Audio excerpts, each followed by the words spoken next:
আয়াত ১৬ ফাবিআইয়ি আলাই রব্বিকুমা তুকাযযিবানি। অনুবাদ, কাজেই তোমরা উভয়ে তোমাদের রবের কোন অনুগ্রহে মিথ্যারোপ করবে? আয়াত ১৭ রব্বুল মাশরিকাইনি ওয়া রব্বুল মাগরিবাইনি। অনুবাদ, তিনি দুই উদয়াচল ও দুই অস্তাচলের রব। তফসির ১ নম্বর ফুটনোটের বিবরণ। দুই উদয়াচল ও দুই অস্তাচলের অর্থ শীতকালের সবচেয়ে ছোট দিন এবং গ্রীষ্মকালের সবচেয়ে বড় দিনের উদয়াচল ও অস্তাচলও হতে পারে। আবার পৃথিবী দুই গোলার্ধের উদয়াচল ও অস্তাচলও হতে পারে। শীত মৌসুমের সর্বাপেক্ষা ছোট দিনে সূর্য অত্যন্ত সংকীর্ণ একটি কোণ সৃষ্টি করে উদয় হয় এবং অস্ত যায়। অপরদিকে গ্রীষ্মের সর্বাপেক্ষা বড় দিনে অতি বিস্তৃত কোণ সৃষ্টি করে উদয় হয় এবং অস্ত যায়। প্রতিদিন এ দুই উভয় কোণের মাঝে সূর্যোদয় ও সূর্যাস্তের স্থান পরিবর্তিত হতে থাকে। এ কারণেই কুরআনের অন্য এক স্থানে বলা হয়েছে, ফালা উকসিমু বিরব্বিল মাশারিকি ওয়াল মাগারিবি ইন্না লাকাদিরুন। সূরাল মাআরিজ ৪০ নং আয়াত। অনুরূপভাবে পৃথিবীর এক গোলার্ধে যখন সূর্য উদয় হয়, ঠিক সে সময় অন্য গোলার্ধে তা অস্ত যায়। এভাবেও পৃথিবীর দুই উদয়াচল ও অস্তাচল হয়ে যায়। ইবনে কাসির এবং তাহরির ওয়াত্তানবীর থেকে।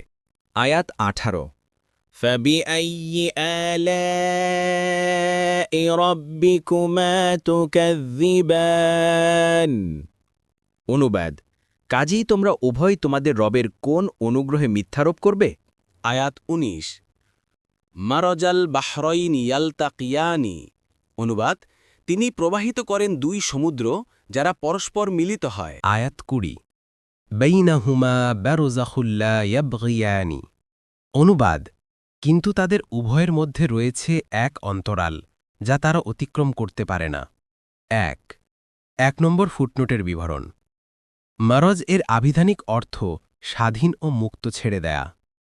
বাহরাইন বলে মিঠা ও লোনা দুই দরিয়া বোঝানো হয়েছে। আল্লাহ তাআলা পৃথিবীতে উভয় প্রকার দরিয়া সৃষ্টি করেছেন। কোনো কোনো স্থানে উভয় দরিয়া একত্রে মিলিত হয়ে যায়, যার নজির পৃথিবীর বিভিন্ন ভূখণ্ডে পরিদৃষ্ট হয়।